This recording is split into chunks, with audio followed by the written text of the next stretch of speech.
Olá, viva! Bem-vindos a mais um Educar Tem Ciência. Neste episódio vamos falar sobre o estado da educação em Portugal. Vamos ter por base o relatório da OCDE de 2025, Education at a Glance.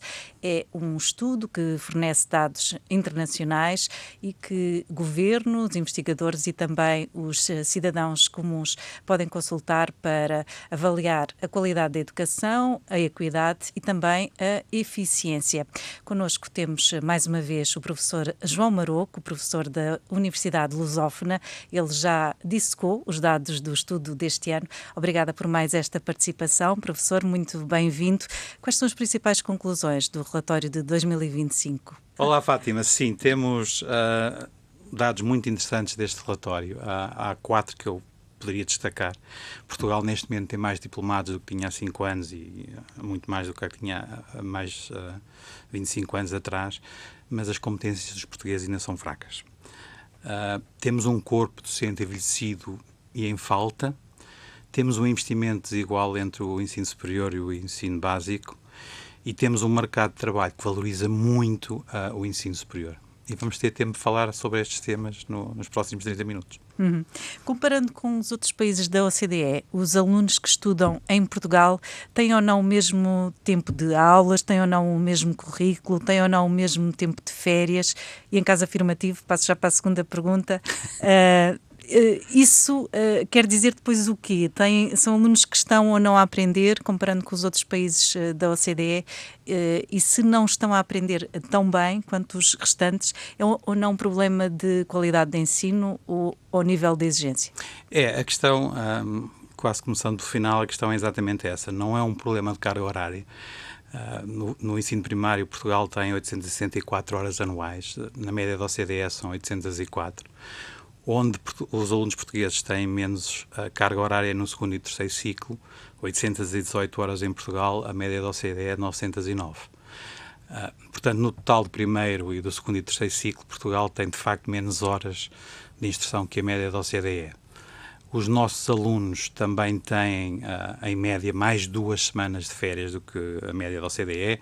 Em Portugal são 15,4 semanas por ano, na OCDE são 13,5. Mas depois a distribuição dos tempos, por exemplo, na matemática e na língua, no nosso caso no português, nos outros países serão as línguas nacionais, 38% do tempo do primário é utilizado na matemática e do português, na OCDE é 41%. Mas quando vamos para o segundo e terceiro ciclo, os tempos, as percentagens de tempos para a matemática e para o português, que são as duas áreas que o relatório destaca, são iguais em Portugal e na OCDE. Portanto, sim, os nossos alunos têm ligeiramente menos horas de aulas do que os colegas da OCDE, têm ligeiramente mais tempo de férias, 2 semanas, enfim, vale o que falo. Mas o problema não é simplesmente o problema de carga horária, é também um problema da qualidade de ensino, da exigência e da eficácia dos conhecimentos e competências que os nossos alunos estão a adquirir. E o relatório fala também desses conhecimentos e dessas competências quando dedica um capítulo inteiramente aos adultos. E o que é que nos diz a literacia dos nossos adultos? A literacia dos nossos adultos coloca Portugal muito mal na fotografia. Na verdade, Portugal, na lista ordenada, está apenas à frente do Chile, logo seguido pela Polónia, portanto, está no fundo da tabela. Para ter ideia, o relatório destaca que cerca de 46% dos adultos portugueses, portanto, 1 em cada 2 portugueses, têm competências básicas de literacia, nível 1 ou inferior. E essas competências básicas quer dizer o quê?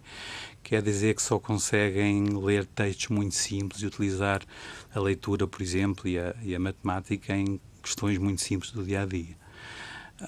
Para ter uma ideia, na OCDE temos 27% dos adultos neste nível 1 ou inferior. Portugal tem o dobro, que é particularmente mau.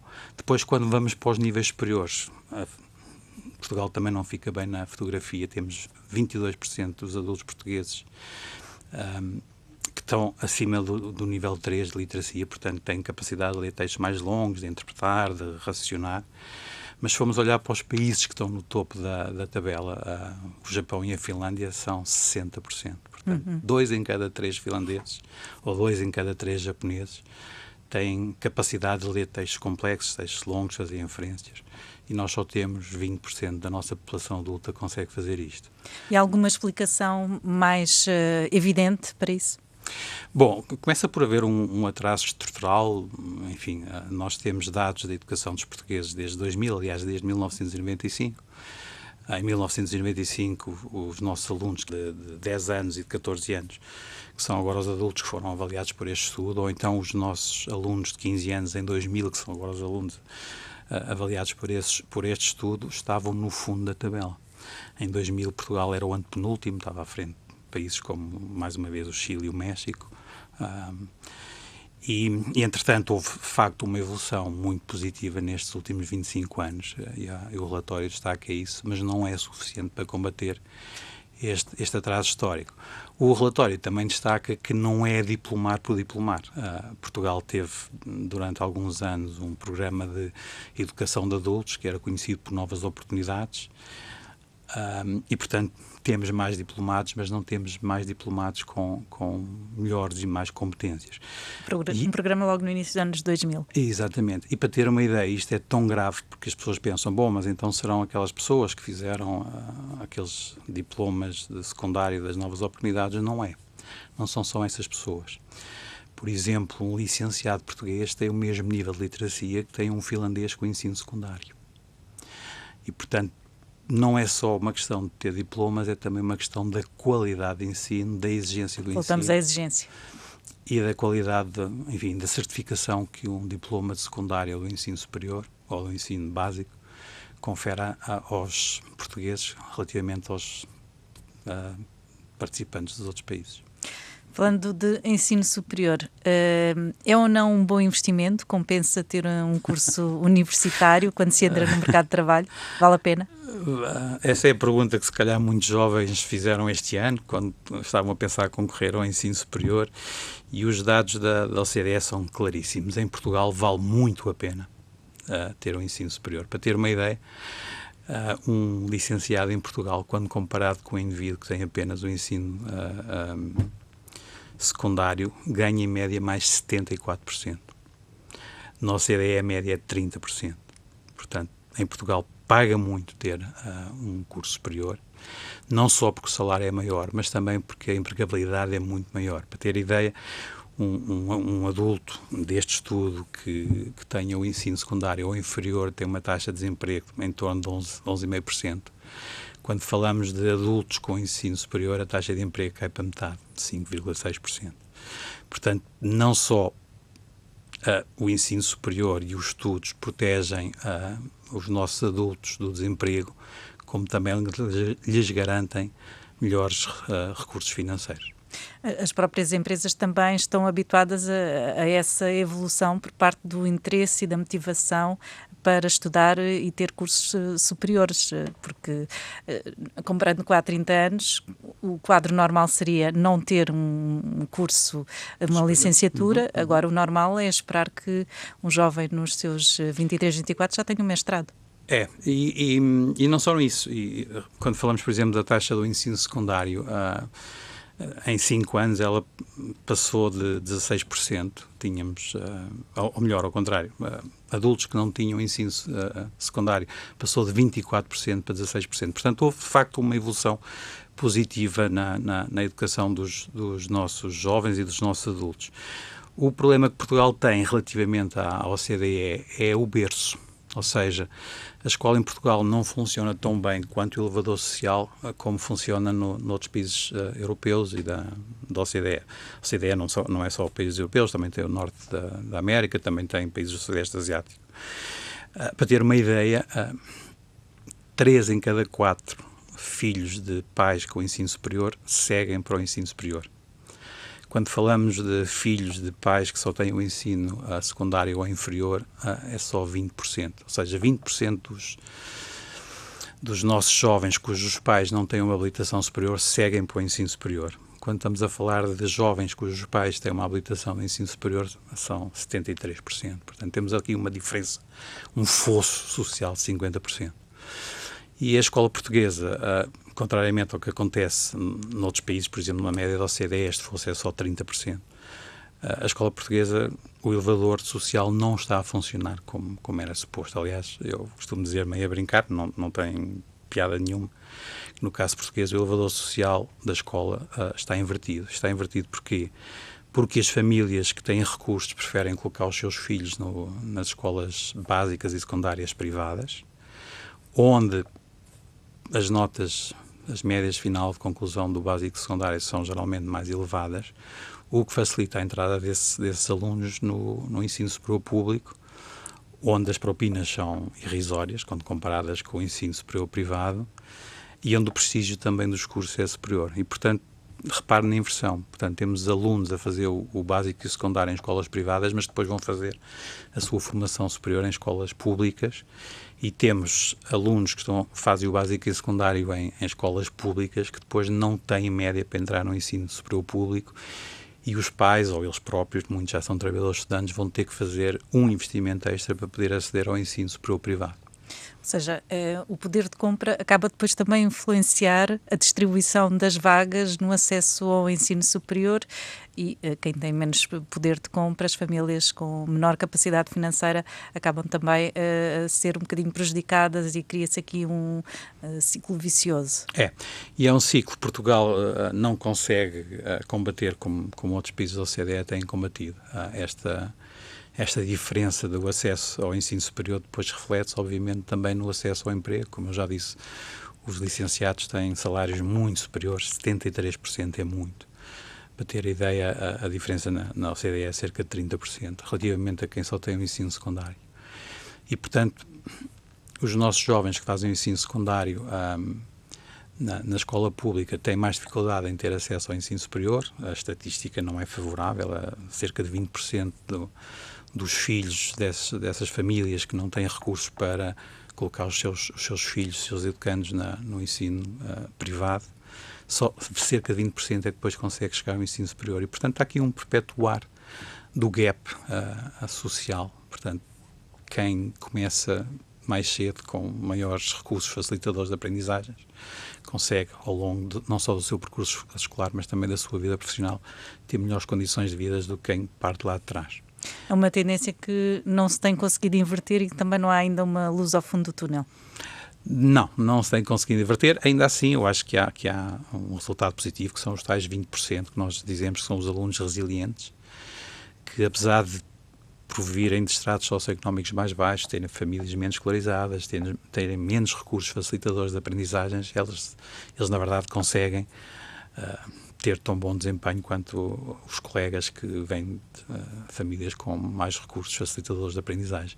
Há inclusive um estudo muito interessante da Faculdade de Medicina da Universidade do Porto, que não está obviamente referido no relatório da OCDE, que diz que os melhores alunos são os alunos que vieram do ensino público, do secundário, e que os alunos que vêm do ensino privado têm maiores dificuldades em fazer o curso de medicina, especialmente nos primeiros anos, do que os alunos que vêm do ensino básico e secundário público. E isto tem a ver com aquilo que eu estava a dizer, que são alunos, obviamente, mais resilientes, que tiveram que correr mais rápido, tiveram que saltar mais rápido, mais alto para conseguir entrar na universidade. E isso quer também entra o fator positivo dos apoios sociais para esses alunos com menos recursos. Nós temos, de facto, apoios sociais, e o Estado, obviamente, tem um papel fundamental nisso, mas não basta o apoio social do Estado, é preciso também a valorização que as famílias dão à educação. E em Portugal é suposto o filho do doutor ser doutor, ninguém fica chocado se o filho do agricultor ou se o filho do empresário fabril não for doutor ou não for engenheiro. E, portanto, muitas vezes são as próprias famílias que baixam as expectativas para os seus educandos, porque o discurso é: bom, eu também não sou doutor e, portanto, tu também não tens que ser. Ou eu nunca fui bom a matemática e, portanto, tu também não tens que ser. Ou eu nunca fui bom a português.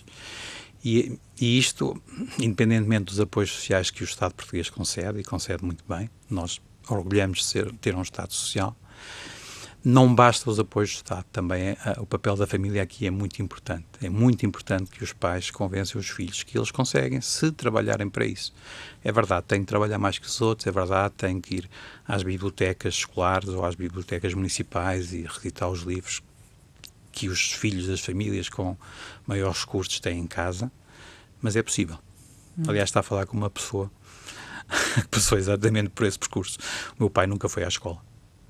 Eu entrei para lá com 6 anos, olha, ao fim de 56 ainda lá estou, universitário. Ainda não saí de lá. E vem aqui explicar a importância da educação e da motivação também dos professores. Falando de professores, o que é que o relatório nos diz? É ou não uma classe envelhecida em comparação com os outros países da OCDE? O relatório diz coisas muito interessantes. Não é a primeira vez que diz, e diz duas coisas que eu acho que esta edição em particular acabou por repor a verdade dos factos e do contexto. A primeira, já disse, é que de facto a classe docente do ensino básico e secundário é uma classe envelhecida. Nós temos neste momento mais de metade dos nossos professores com mais de 50 anos. E, portanto, isto cria obviamente um gap geracional, porque depois também não temos uma procura pelos cursos de formação de professores, dos escalões mais jovens, que permita fazer esta recuperação das gerações.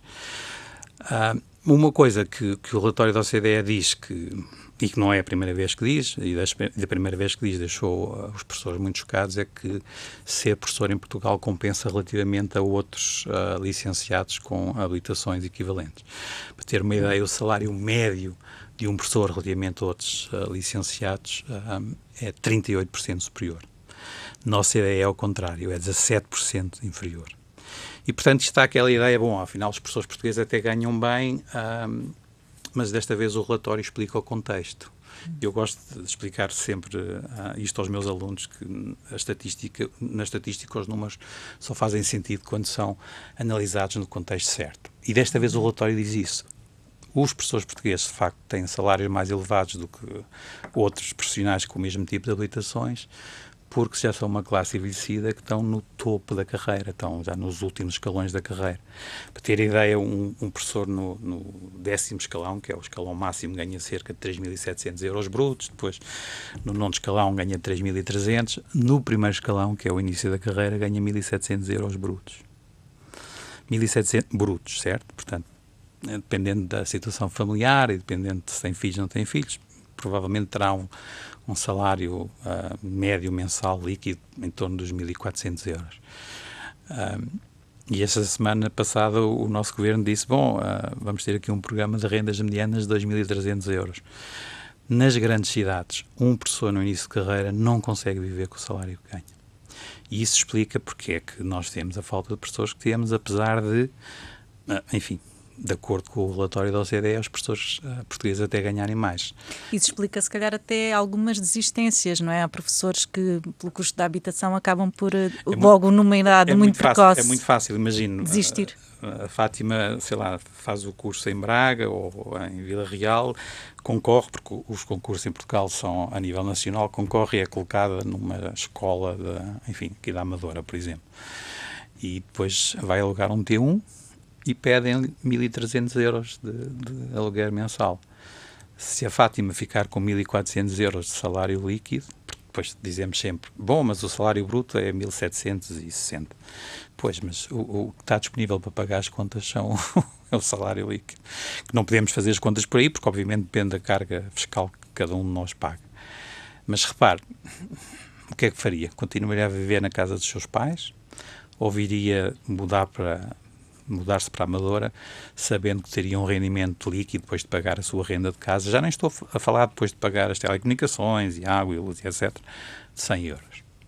Não é possível. Tem o fator família, tem o fator financeiro depois e a distância de casa. Eu nem sequer estou a falar que é outra coisa que, infelizmente, os professores portugueses também, e isto tem consequências para o nosso desenvolvimento enquanto sociedade. A maior parte dos jovens professores que acreditam que conseguem mudar o mundo um aluno de cada vez, eles têm que criar o seu projeto familiar. Porque, ao menos que tenham um cônjuge que tenha um salário igual e, portanto, repare, metade, 2 jovens professores casados com este tipo de salário líquido, metade do salário vai para as contas. E a outra metade é para o resto. E a outra metade é para comprar livros, porque os professores têm que estar sempre atualizados e ajudar. É para ter atividades de cultura, é para pensar em ter filhos. Como é que se pode pensar, por exemplo, em ter um filho se depois não há lugar na creche, ou não há lugar em creche, e as creches privadas custam 300, 400, 500 euros por mês. E, portanto, estamos aqui numa situação muito complicada que, obviamente, tem que ser as políticas públicas têm que dar resposta. Para além disso, também há a representação social dos professores na sociedade e a forma como os professores são vistos pelas famílias e pela classe política e pela classe dirigente. Ainda na semana passada, a Missão Escola Pública, que é um movimento político, foi à Assembleia da República falar exatamente do risco. E aqui do risco, eu estou a falar do risco não só psicossocial, portanto psicológico, mas também físico, do risco que é ser professor neste momento cada vez mais, nas escolas. Das agressões verbais, das agressões físicas, não só da carga de trabalho burocrática, do envelhecimento da classe docente, enfim, e com o envelhecimento surgem todas as doenças associadas à idade. E, de facto, não existe uma continuidade geracional entre professores mais velhos que podiam passar a sua experiência aos professores mais novos. E isto é um problema que não é só de Portugal, a OCDE alerta isto é um problema de todo o mundo ocidental, dos países nórdicos, por exemplo, onde os professores geralmente tinham e ainda têm um grande estatuto social, começa também já a ter problemas de face àquilo em que o ensino se tornou com todo o trabalho burocrático, todos os planos de recuperação, todas as tentativas de recuperar todos os alunos para que ninguém fique para trás. A maior parte dos professores portugueses queixa-se exatamente disso, que é, passam mais tempo a trabalhar na burocracia do que a fazer aquilo para que estudaram e para que se treinaram, que é ensinar e estar na sala de aula com os alunos. Vou ser um bocadinho advogada do diabo, porque há, pelo menos, talvez vai-me dizer que é um mito urbano, mas eu tenho que falar nisto, que tem-se a ideia de que os professores são muito bem pagos, mas até não trabalham assim tanto. Têm muitas férias, fazem muitas greves, têm um horário flexível. Isto é ou não é verdade? Não é. É verdade que os professores portugueses ganham relativamente bem em comparação com licenciados, mas o salário real, que é o que conta, no final do mês, quando cada um de nós tem que pagar as contas, para ter uma ideia, nos últimos 9 anos caiu quase 2%. 2%. Enquanto na média da OCDE aumentou 14,5%. Portanto, quando se diz os professores portugueses ganham muito bem relativamente aos outros licenciados em Portugal, mas não relativamente ao cenário europeu. A verdade é que essa ideia que passa para a sociedade e que muitos pais e muitas famílias têm essa ideia que, de facto, os professores são uma classe profissional privilegiada porque têm muitas férias. Não têm, já falámos sobre isso. Em média, têm mais 2 semanas de férias do que os seus colegas europeus. Mas, em termos salariais, e comparando com o poder real de compra, a verdade é que os professores europeus nos últimos 9 anos tiveram um acréscimo de quase 15% do seu salário e os portugueses tiveram uma redução de 2% do seu salário. Portanto, em termos de poder de compra, em paridade de poder de compra. Portanto, sim, podemos olhar para as estatísticas fora do contexto e dizer-se, de facto, os professores portugueses dão menos horas de aulas, têm mais horas de semana, mas a verdade é que eles enfrentam também turmas numerosas, excesso de burocracia, plataformas e plano de recuperação, envelhecimento da classe docente e da profissão, falta de colegas, alguém que nos apoie no nosso trabalho do dia-a-dia, não só colegas, mas também de auxiliar, e uma falta e uma constante pressão social crescente, não só da classe política. Eu acho que nos últimos anos, finalmente, a classe política percebeu que os professores são os pilares de uma sociedade moderna. Com a reposição do tempo de serviço. Com a reposição do tempo de serviço, que criou imensas, conflito na escola pública e também na privada, e que de facto era uma aspiração a que os professores tinham direito, legalmente, como tiveram outras classes profissionais, mas de facto guardou-se os professores para depois dos juízes, para depois dos políticos, e eu acho que as pessoas esquecem, mesmo as famílias esquecem-se que quando nós entregamos os nossos filhos nas mãos de um professor, estamos a entregar o nosso bem mais precioso, não é? E portanto têm que ser profissionais bem preparados. Também temos que falar sobre isso. Nos últimos 9 anos aumentou em 5% a percentagem de professores que não têm qualificação completa para ensinar. Porquê? Porque há falta de professores e, portanto, voltamos ao meu tempo e se calhar ao seu tempo de ensino básico e em secundário, em que o professor de matemática aparecia em dezembro. Um engenheiro mecânico a dar aulas de matemática. Um engenheiro mecânico a dar aulas de matemática. Olha, ainda bem que fala de engenheiro mecânico a dar aulas de matemática, porque o meu professor de matemática que apareceu em dezembro e eu não andei numa escola da província, era exatamente de engenheiro mecânico. Eu também tive um assim, de matemática, no 6º ano. Era um indivíduo que não só tinha uma grande capacidade pedagógica e um grande conhecimento técnico, mas que dava lições para a vida. Olha, uma coisa que ele me disse e que eu nunca me esqueci, e que ele escreveu no meu caderno, porque obviamente quando nós somos adolescentes somos todos assim um bocadinho rebeldes e gostamos de enfrentar os professores e etc. E ele escreveu no meu caderno de matemática uma coisa que eu nunca me esqueci, que é, em primeiro lugar, pergunta o que podes fazer pela tua educação. Depois, à medida que fores avançando, o que podes fazer pelo teu país. E, finalmente, talvez um dia possas dizer que fizeste um pouco também pelo mundo. Mas quer os teus esforços sejam bem recompensados, quer não sejam, o importante é que, próximo do grande final, possamos dizer fiz o que pude. E eu acho que é isso que todos nós temos que fazer. Não podemos ficar... E a ideia nem sequer é minha, a ideia é do John Kennedy. Eu gostava de ter tido essa ideia, mas não tive. Mas não é um fator tão negativo quanto isso, ter profissionais de outras áreas. Vai ser inevitável, já está a ser. Não é. Eu devo dizer que, enfim, alguns dos meus melhores professores não tinham formação pedagógica para ser professores. É claro que ter formação pedagógica ajuda, mas há pessoas que têm dom para ensinar. Conseguem ensinar qualquer coisa, conseguem estudar, conseguem aprender. E a classe docente também precisa deles nesta fase. E o país precisa deles. A classe docente, claro que precisa, porque não temos professores suficientes e, portanto, há algum debate relativamente aos nossos professores se podemos ou não podemos aceitar. Eu acho que não temos alternativa. A alternativa é ou aceitamos profissionais que, de facto, não têm a parte da formação pedagógica, que é importante, sem dúvida nenhuma, ou não os aceitamos e ficamos com os nossos alunos sem professores. E repare, a situação é grave e não é só na Europa. Em Portugal, por exemplo, 30% dos alunos frequentam escolas. Nos últimos 5 anos aumentou em 30% a percentagem de alunos que frequentam a escola, onde os diretores dizem que a falta de professores prejudica o ensino. 30%. Isto não é um número absolutamente, enfim, digamos, uma variação, para o próximo ano está resolvido. Não se resolve. Vai demorar muitos anos a resolver e é por isso que eu gostava de voltar aqui ao John Kennedy, quando ele dizia que não perguntemos o que é que o país pode fazer por nós, perguntemos antes o que é que nós podemos fazer por país. E os africanos, lá no meio da savana, têm uma expressão que eu acho que também é muito feliz, que é: para construir uma casa basta um homem, para educar uma criança é preciso uma aldeia. E nós temos, enquanto sociedade, de juntar forças com os professores. Todos os professores, qualquer pessoa que vá para uma sala de aula e que se disponha a ensinar, todos os professores, para que os nossos jovens consigam aprender, consigam saber mais que nós e consigam fazer a nossa sociedade evoluir. Professor João Maruco, havia muito mais a dizer sobre o estado da educação esta em meia Portugal. hora passa sempre num instante.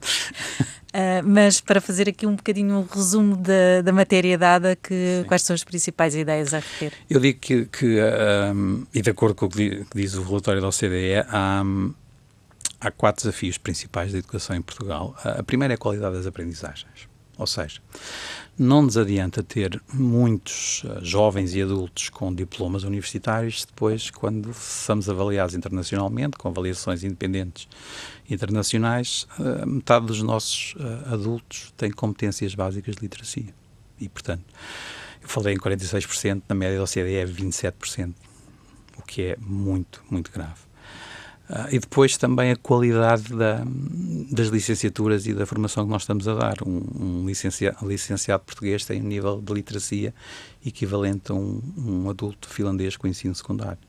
Portanto, diplomar sim, mas temos que ser exigentes, temos que ser rigorosos, temos que apostar na qualidade e na validade das certificações. Nós professores, quando estamos a certificar um aluno, temos que certificá-lo com consciência que ele de facto adquiriu aqueles conhecimentos e competências. O segundo aspecto a destacar, que eu acho que é muito importante e que também temos como sociedade a unir-nos em torno disto, é a desigualdade social. 73% dos nossos alunos do ensino superior têm pais com escolaridade elevada. Quando vamos para pais que nem sequer o ensino secundário tem, apenas 23% dos filhos desses pais conseguem chegar ao ensino superior. E, portanto, enfim, esta diferença é de 50 pontos percentuais e, obviamente, da OCDE não chega à metade. Depois, a outra grande área que o relatório destaca, e eu acho que também temos que ter atenção, é professores e alunos em risco.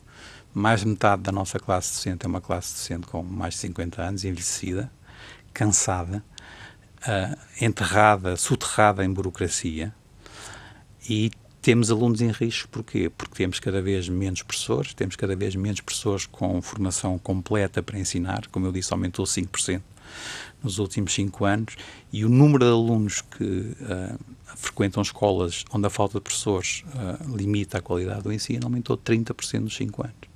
Isto são números muito assustadores. Finalmente, a notícia positiva para quem está a pensar, bom, então é melhor dedicar-me a outras coisas, é que vale muito a pena estudar. Ter uma formação superior protege os nossos jovens adultos do desemprego. A taxa de desemprego em quem tem o ensino superior é metade de quem tem o secundário ou inferior. E vale também muito a pena, ainda mais do que na média da OCDE, ter um curso superior, porque os salários são muito superiores também, 74%, mais elevados do que um profissional que tenha apenas o ensino secundário. Agradeço ao professor João Maruco por mais esta participação. O Educar Tem Ciência volta para a semana com mais um episódio. Dizer também que está quase aí a primeira conferência da iniciativa Educação, é dia 25 na nova SBE.